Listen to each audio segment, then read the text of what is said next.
Hello toppers, कैसे हैं आप सब। आई होप कि सभी अच्छे होंगे और अच्छे से पढ़ाई कर रहे होंगे। तो जल्दी से बताएंगे कि हम लोग पिछला क्लास में क्या कवर किए थे। तो हम लोग पिछला क्लास में वृत्त के बारे में पढ़े थे और वृत्त में जितनी भी चीज़ें होती हैं समझने के लिए उनको हम लोग डिस्कस किए थे। तो आज हम लोग क्या करेंगे, वृत्त पे क्वेश्चन करेंगे। तो आप लोग सब लोग रेडी है ना। तो शुरू करते हैं आज की क्लास को क्वेश्चन से। तो आज का पहला क्वेश्चन क्या है,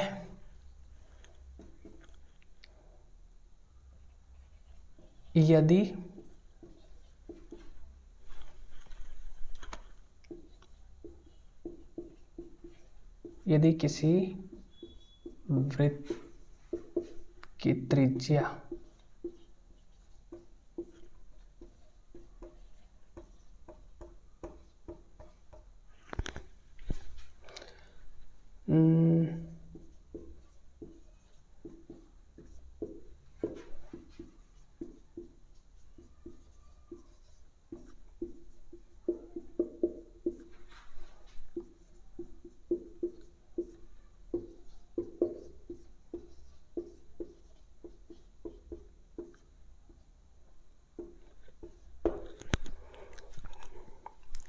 क्या लिखा हुआ है क्वेश्चन में, पढ़ो तो। क्वेश्चन में क्या लिखा हुआ है, यदि किसी वृत्त की त्रिज्या, ठीक, कल बताया है ना त्रिज्या का मतलब क्या होता है। तो देखो, जब भी क्वेश्चन आता है तो कुछ कुछ पॉइंट को नोट डाउन करना बहुत ज़्यादा जरूरी होता है। मतलब कुछ कुछ पॉइंट को क्या मतलब कि जो लिखा हुआ रहता है उसको समझना बहुत ही ज़्यादा जरूरी होता है। जैसे कि वृत्त किसको बोलते हैं, त्रिज्या क्या होता है, परिधि, क्षेत्रफल और व्यास। पांच गो टर्म दिया हुआ है यहाँ पे। पांचों टर्म को जाना बहुत ही ज़्यादा जरूरी होता है। इसलिए हम लोग पिछला ही क्लास में इन पांचों के बारे में पढ़ चुके हैं कि वृत्त किसको बोला जाता है, व्यास किसको बोला जाता है, त्रिज्या को क्या होता है और क्षेत्रफल और परिधि के बारे में। याद है कि नहीं। आई होप कि सारा कुछ याद होगा और सारा फॉर्मूला भी याद होगा। तो देखो क्या बोल रहा है, यदि किसी वृत्त, तो सबसे पहले क्या करेंगे, वृत्त बनाएंगे। वृत्त क्या होता है, इस तरह से गोल, यहाँ पे एक सेंटर होगा, ठीक।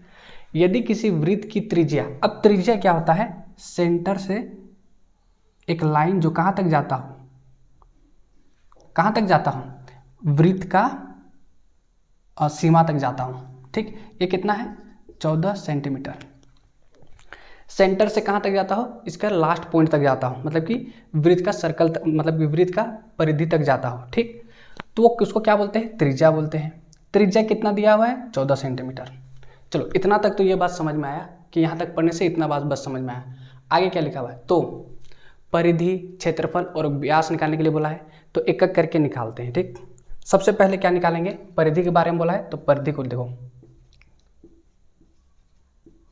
परिधि, परिधि को और क्या बोलते हैं, सरकमफेरेंस, सरकमफेरेंस बोलते हैं कि नहीं। और सरकमफेरेंस मतलब कि परिधि का फॉर्मूला क्या होता है, 2 पाई आर, ठीक होता है कि नहीं। अब देखो 2 तो ऐसा ही लिखा हुआ रहेगा, पाई का देखो, पाई का मतलब होता है यहाँ पे, पाई का मतलब होता है 22, अरे यार 27 लिख रहे हैं, 22/7 या फिर 3.14 होता है, ठीक। पाई का मतलब क्या होता है, या तो 22/7 या फिर 3.14 होता है, ठीक। आया समझ में। तो यहाँ पे पाई का वैल्यू लिख देते हैं क्या, 22/7 इंटू आर, आर कितना है 14। अब क्या करेंगे, चल लिखे रहने देते हैं। अब क्या करेंगे, देखो 7 का टेबल में ये एक बार में आता है और 7 का टेबल में ये 2 बार में कट जाएगा, ठीक। अब 2 और 2 कितना हो गया, 4 इंटू में 22। अब देखो जरूरी नहीं कि पहले इसको और इसको ही मल्टीप्लाई करेंगे, तुम लोग चाहो तो पहले इसको और इसको मल्टीप्लाई कर सकते हो, या फिर इसको और इसको मल्टीप्लाई कर सकते हो, किसी को भी मल्टीप्लाई कर सकते हो, कोई ऐसा फिक्स कंडीशन नहीं रहता इसमें, ठीक है।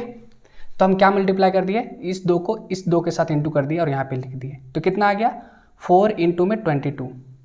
अब जब इनको मल्टीप्लाई करेंगे तो कितना आ जाएगा मेरा 88 सेंटीमीटर, ठीक। क्या लिखेंगे 88 सेंटीमीटर। अब 88 सेंटीमीटर क्यों लिखे हैं, क्योंकि यहाँ पर भी क्या था, सेंटीमीटर में था।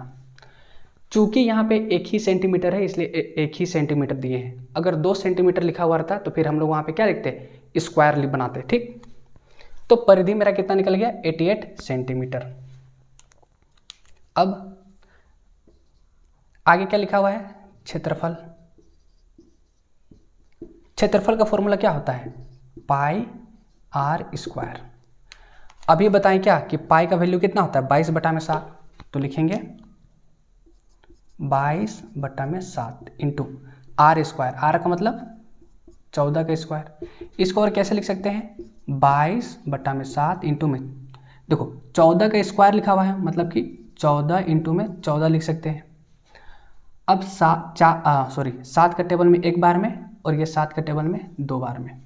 अब यहाँ पे मल्टीप्लाई करो, तो देखो 22 को जब 2 से मल्टीप्लाई करेंगे तो कितना हो जाएगा, 44 इंटू में 14।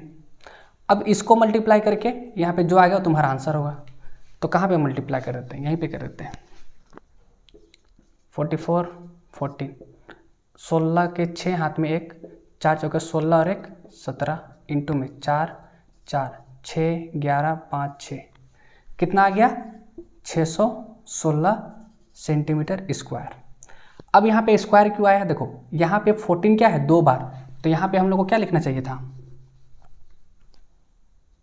14 सेंटीमीटर इंटू में 14 सेंटीमीटर। आया समझ में। क्वेश्चन को कैसे किए, जो फॉर्मूला मेरा था उस फॉर्मूला को लिखे, उसके बाद पाई का वैल्यू लिख दिए, आर का जो वैल्यू होता है उसको लिख दिए। स्क्वायर में लिखा हुआ था तो स्क्वायर को इस तरह से भी लिख सकते हैं, इसलिए इसको पूरा खोल दिए हैं, ठीक है। उसके बाद क्या कर दिए, 7 को 14 से काट दिए, और काटने के बाद जो भी मेरा आया यहाँ पे पहले इंटू किए और उसको यहाँ पे लिखे। उसके बाद लास्ट में इंटू करना था, तो दोनों को इंटू करके जो मेरा आया वो क्या हो गया, आंसर हो गया। आया समझ में क्वेश्चन बढ़िया से। अब देखो क्या लिखा हुआ है, व्यास। व्यास, तो व्यास क्या होता है, व्यास होता है मेरा 2r। तो 2 इंटू में r, r कितना है 14। तो जब इन दोनों को मल्टीप्लाई करेंगे कितना आ जाएगा, 28 सेंटीमीटर। तो मेरा व्यास कितना आ गया, 28 सेंटीमीटर। और व्यास को क्या लिखते हैं, d। याद है कि नहीं, चलो कॉपी करो पहले इसको।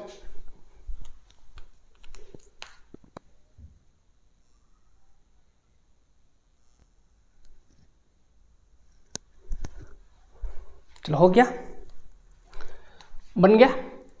नहीं समझ में आया, एक बार और बताएंगे, ठीक। और एक बार समझो, क्वेश्चन में क्या बोला था, यदि किसी वृत्त की त्रिज्या 14 सेंटीमीटर है, तो सबसे पहले क्या किया, वृत्त का मतलब कि डायग्राम बनाए।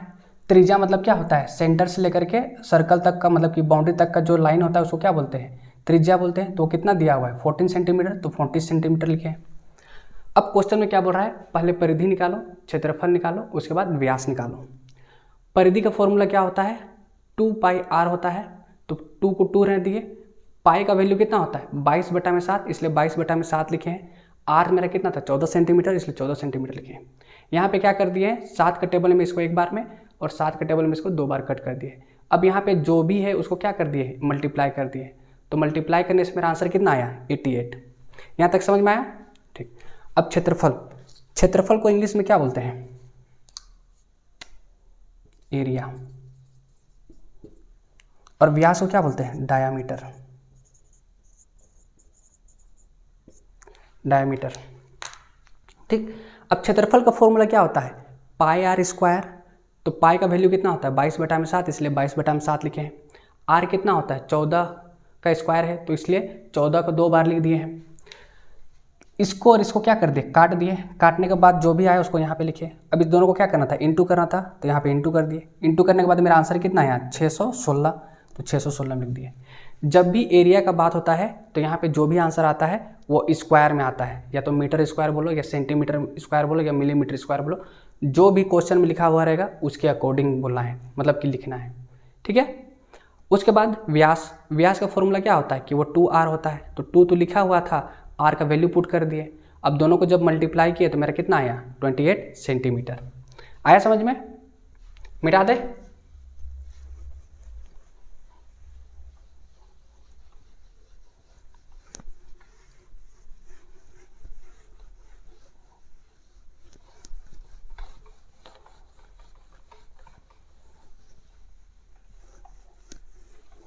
और एक क्वेश्चन करना है इस पे, और एक क्वेश्चन करते हैं उसके बाद फिर अगला क्वेश्चन पे जाएंगे। यहाँ पे लिखा हुआ है, मान लो कितना कर दे, 21 कर देते हैं, ठीक, 21 मीटर कर देते हैं इस बार।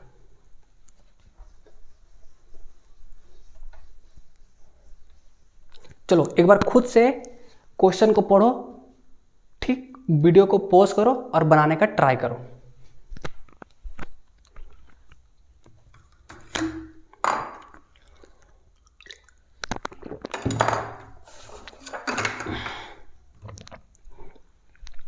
चलो पढ़ लिया, क्वेश्चन को बना लिया। अब कैसे करना है देखो, फिर से वही चीज, पहले पढ़ना है यदि किसी वृत्त, तो सबसे पहले वृत्त बनाओ, ठीक, बन गया, ये पॉइंट हो गया सेंटर। त्रिज्या कितना है, 21 मीटर है इस बार देखो, तो यहाँ से यहाँ तक का दूरी कितना हो गया, 21 मीटर। कोई दिक्कत नहीं। अब आगे क्या बोला है, परिधि निकालो। परिधि मतलब क्या होता है, सरकम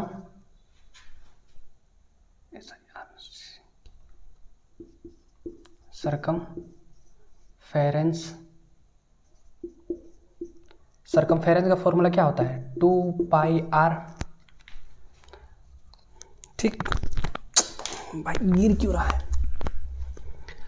देखो पाई का वैल्यू क्या होता है, 22/7, तो यहाँ लिखो अब 2 इंटू में 22/7 इंटू में r इस बार कितना दिया हुआ है, 21, तो 21 लिखेंगे।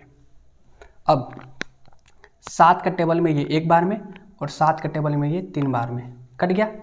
अब 2 को इंटू कर देंगे 6 से, तो कितना हो जाएगा, सॉरी 3 से, तो कितना हो जाएगा, 6 इंटू में 22। जब इन दोनों को मल्टीप्लाई करेंगे कितना आएगा, 6 को 2 से इंटू करेंगे कितना आ जाएगा, 6 के 6 12 के 2, हाथ में 1, 12 के 2, सॉरी 12 को 12 हो गया, फिर 1 था तुम्हारा 13, तो कितना आ गया था मेरा, सेंटीमीटर। तो आंसर कितना आया, 132 सेंटीमीटर, ठीक। उसके बाद अगला क्या है, अगला क्या है, क्षेत्रफल। क्षेत्रफल को इंग्लिश में क्या बोलते हैं, एरिया। एरिया का फॉर्मूला क्या होता है, पाई r स्क्वायर। तो पाई का वैल्यू रख दो, कितना है, 22/7 इंटू r मतलब कितना, 21 इंटू में 21, तो 7 का टेबल में ये एक बार में, 7 का टेबल में ये 3 बार में, तो मेरा कितना आ गया, 22 इंटू में, अब देखो इसको इससे इंटू कर दो तो हो जाएगा तुम्हारा ये 3 और ये हो जाएगा 6। अभी दोनों को इंटू कर दो तो ये कितना आ जाएगा, साइड में इंटू कर लेते हैं, 63, 22, ये हो जाएगा 6, ये हो जाएगा 12, ये हो जाएगा 6, ये हो जाएगा 12, 6, 8, 3, 1। तो देखो यहाँ पे दोनों को इंटू करने से कितना आ गया, 1386 सेंटीमीटर, सॉरी मीटर स्क्वायर, यहाँ पे मीटर होगा, मीटर दिया हुआ है ना, इसलिए यहाँ पे मीटर होगा, मीटर स्क्वायर। आए ना समझ में कैसे इंटू किए। आई होप कि तुम लोग को इंटू करना आ गया होगा, या फिर आता है पहले से। अब इतना भी तुम लोग बच्चा नहीं रहा कि तुम इंटू भी करने नहीं आ रहा है, नहीं करने आ रहा है तो इसी तरह से इंटू करेंगे साइड में। फिर अगला क्या आता है तुम्हारा, व्यास, ठीक। व्यास को क्या बोलते हैं, डायामीटर। डायामीटर का फॉर्मूला क्या होता है, 2r। 2 तो पहले से लिखा हुआ इसलिए 2 रहने देंगे, r तुम्हारा कितना हो जाएगा, 21, दोनों को मल्टीप्लाई कर देंगे कितना हो जाएगा, 2 और ये हो जाएगा 4 मीटर। डायमीटर मतलब क्या, मतलब कि व्यास मतलब क्या, देखो व्यास मतलब कल ही बताए थे कि सेंटर से पार होता हुआ, इसको क्या बोलते हैं, डायमीटर। ये कितना है, कितना है, 42 मीटर। आए समझ में क्वेश्चन बढ़िया से, जल्दी से कॉपी करो।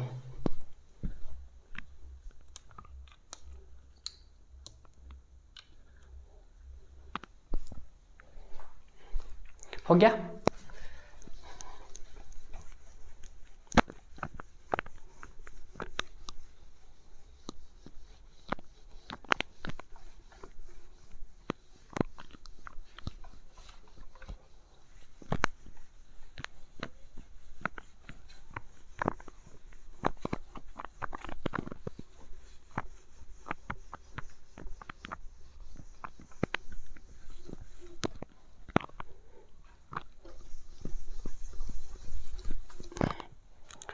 अब अगला क्वेश्चन देखो, यदि किसी वृत्त का परिधि और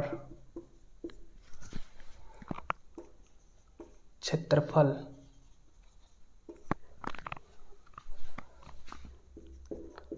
समान हो तो व्यास ज्ञात कीजिए।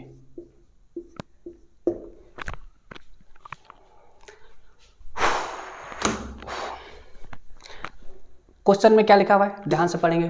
क्या लिखा हुआ है, यदि किसी वृत्त का, वृत्त बना पहले, वृत्त बना दिए, सेंटर ले लिए। अब क्या बोलता है, परिधि और क्षेत्रफल। परिधि और क्षेत्रफल, तो परिधि मतलब क्या होता है, परिधि, ठीक, परिधि कितना होता है 2πr। और क्षेत्रफल, क्षेत्रफल कितना होता है बताओ, क्षेत्रफल होता है πr²। परिधि और क्षेत्रफल समान हो, समान हो मतलब क्या, दोनों बराबर हो, तो दोनों क्या होना चाहिए, बराबर होना चाहिए। तो लिख लेंगे क्या, πr² और 2πr, यही होता है समान मतलब। अब देखो इसको तोड़ो थोड़ा सा, तो हो जाएगा पाई इंटू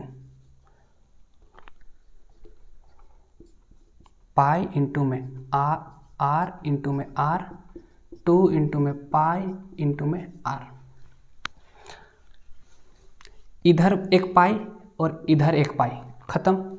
अब यहाँ पे दोनों को कैंसिल कैसे किया, देखो अगर इस वाले पाई को इक्वल के इस साइड लेकर के आएंगे तो नीचे डिवाइड में नहीं हो जाएगा, डिवाइड में होगा कि नहीं, क्योंकि इधर ये मल्टीप्लाई में है। चेंज करना सिखाए थे, क्या सिखाए थे कि माइनस प्लस इंटू और डिवाइड।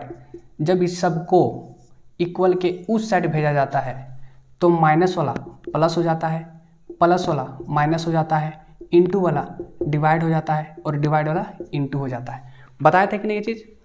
तो अगर ये इधर इंटू में है, इसको इधर लेकर के आएंगे तो यहाँ पे थोड़ा सा हटा दो, तो इधर आके डिवाइड हो जाएगा नहीं, और ऊपर और नीचे दोनों क्या हो जाएगा, कैंसिल हो जाएगा। तो इसलिए इसको क्या कर दिया हम, डायरेक्टली यहीं से कैंसिल। अब जब इसको इस तरह से कैंसिल कर सकते हैं तो एक आर बराबर एक आर खत्म। तो इधर क्या बचा, ये और ये तो कैंसिल हो गया, तो इधर क्या बचा आर, और इधर ये दोनों कैंसिल हो गया तो क्या बचा 2, क्या बचा 2। तो आर 2 है। अब 2 है क्या, तो 2 यहाँ पे क्या आप लिखेंगे, ऐसे तो कुछ दिया हुआ नहीं है, तो यहाँ पे लिख देते हैं a। अब देखो तुम लोग सोच रहा होगा कि यहाँ पे सेंटीमीटर या मीटर क्यों नहीं है, क्योंकि क्वेश्चन में कहीं पर बोला ही नहीं है।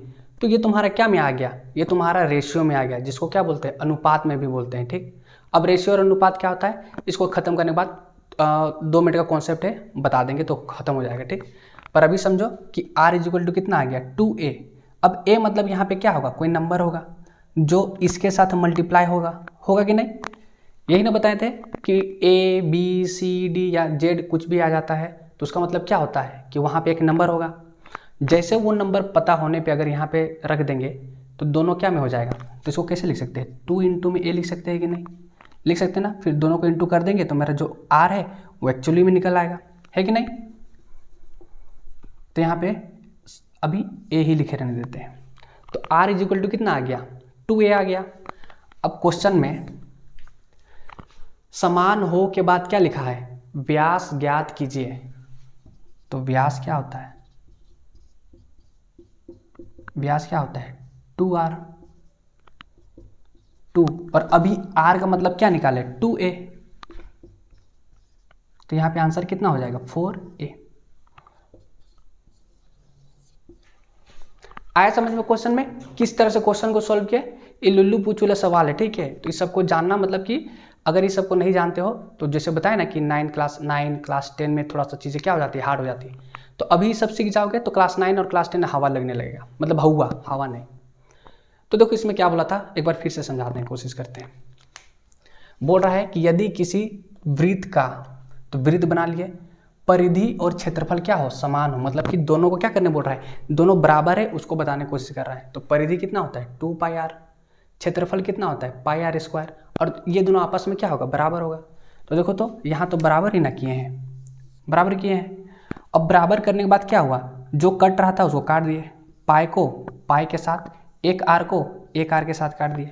तो इधर मेरा कितना बचा, आर बचा, इधर मेरा कितना बचा 2a बचा। यहाँ a नहीं लिखा हुआ है लेकिन यहाँ पे हम लोग लिख दिए हैं, ठीक। और a मतलब क्या, कोई सा भी नंबर, ठीक। a b c d सब क्या होता है, कोई सा भी नंबर। तो जैसे ही नंबर पता चल जाएगा तो इन दोनों को इंटू करके वहाँ पर फिर हम लोग क्या कर लेंगे, आंसर निकाल लेंगे। लेकिन अभी a नहीं पता करना है, हम लोग को व्यास पूछा है। क्या पूछा है, व्यास ज्ञात कीजिए पूछा है। तो व्यास का फॉर्मूला क्या होता है 2r। तो r अभी निकाले क्या कि वो 2a है, तो यहाँ पे 2a लिख दिए, और 2 और 2 को कितना हो गया 4, और ये तुम्हारा वैसे ही रह गया। आया समझ में, कॉपी करो।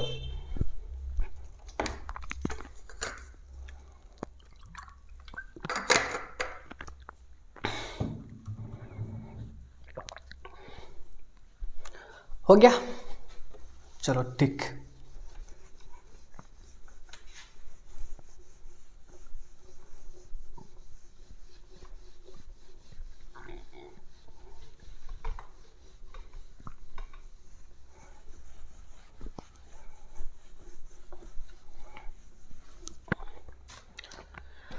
अब आते हैं अनुपात पे और समानुपात पे। बहुत छोटा कॉन्सेप्ट है, ऐसे ही समझ जाओगे। देखो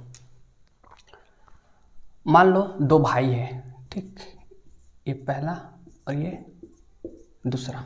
तो ये देखो, ये इससे बड़ा होगा, ये बड़का दादा, ये छोटका दादा, ठीक। बहन बहन भी हो सकती है, ये बड़ी दीदी, ये छोटकी बहन, या फिर भाई बहन भी हो सकता है, ठीक। मतलब कि एक बड़ा होगा एक छोटा होगा।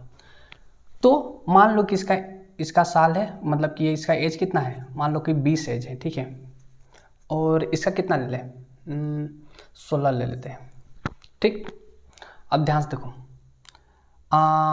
क्या बोले कि अनुपात बनाना है। तो देखो 16 और 20, ठीक। अब ध्यान से देखना 16 और 20।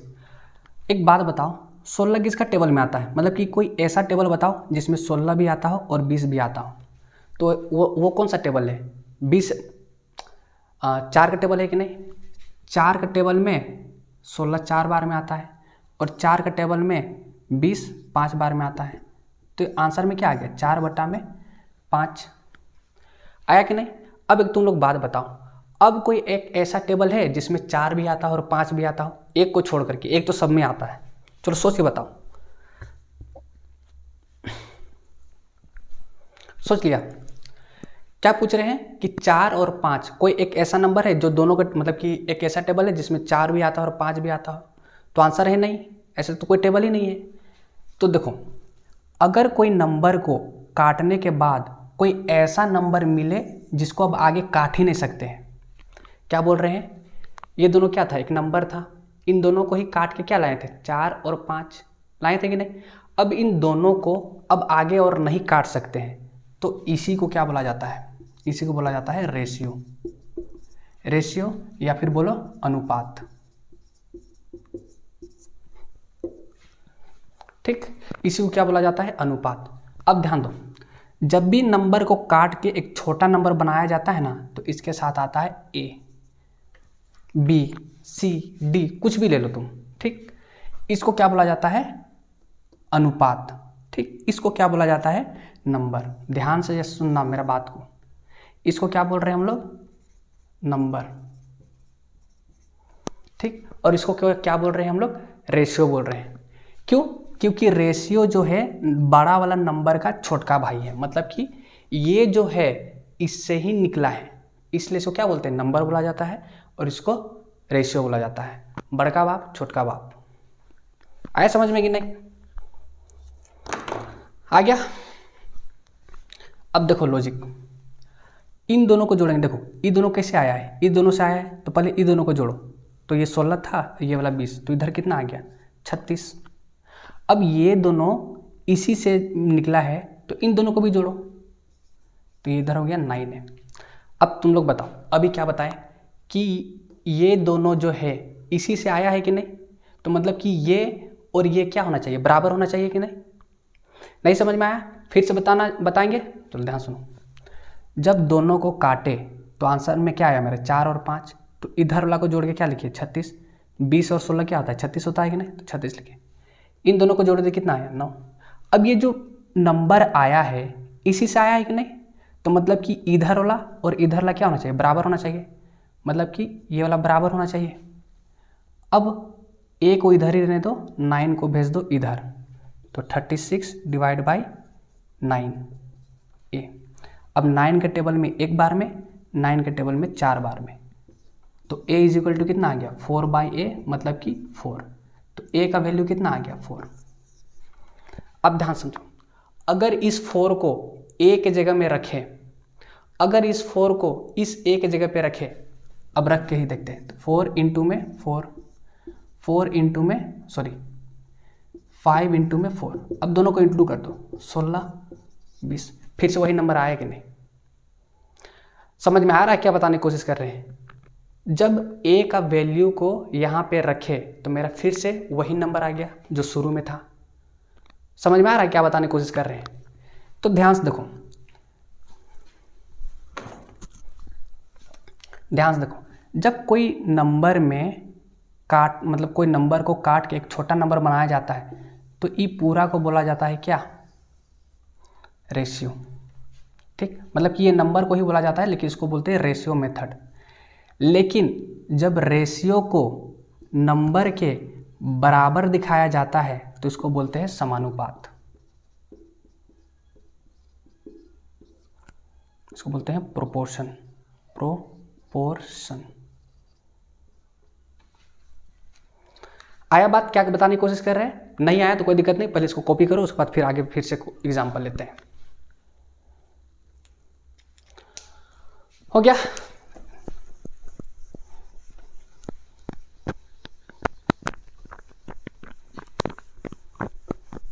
एकदम पूरा ध्यान लगाने का कोशिश करना और समझने की कोशिश करना कि हम क्या बताने की कोशिश कर रहे हैं।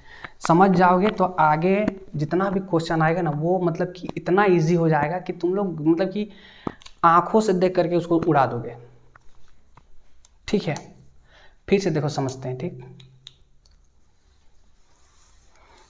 कौन सा एग्जाम्पल ले, यही वाला एग्जाम्पल है क्या, दूसरा एग्जाम्पल लेते हैं। जैसे कि एक नंबर है मेरा 25 और दूसरा नंबर है मेरे पास 50, तो ये क्या हो गया, ये हो गया नंबर। अब इसको काटो तो 25 का टेबल में एक बार में, 25 का टेबल में 2 बार में। एक सेकेंड,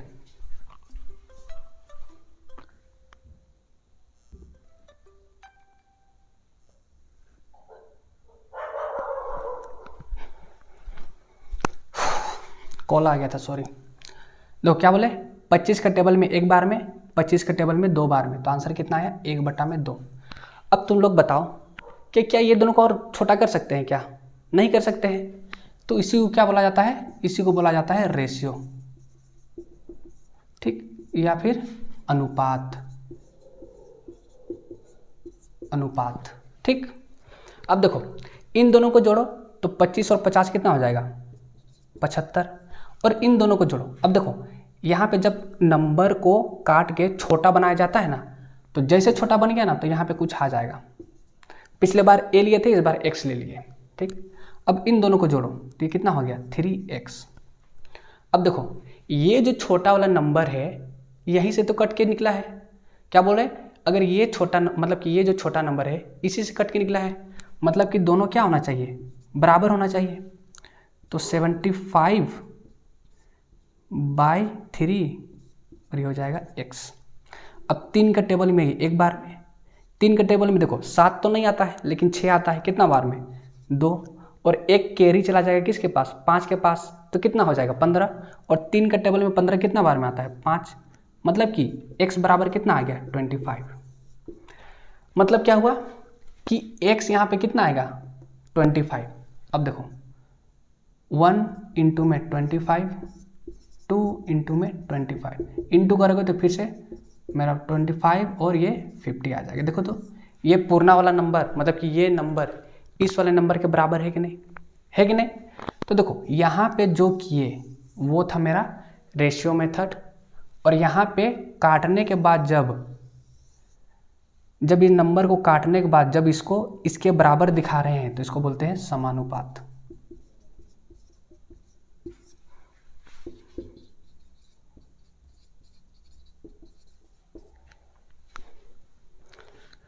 ठीक, आया समझ में अनुपात और समानुपात?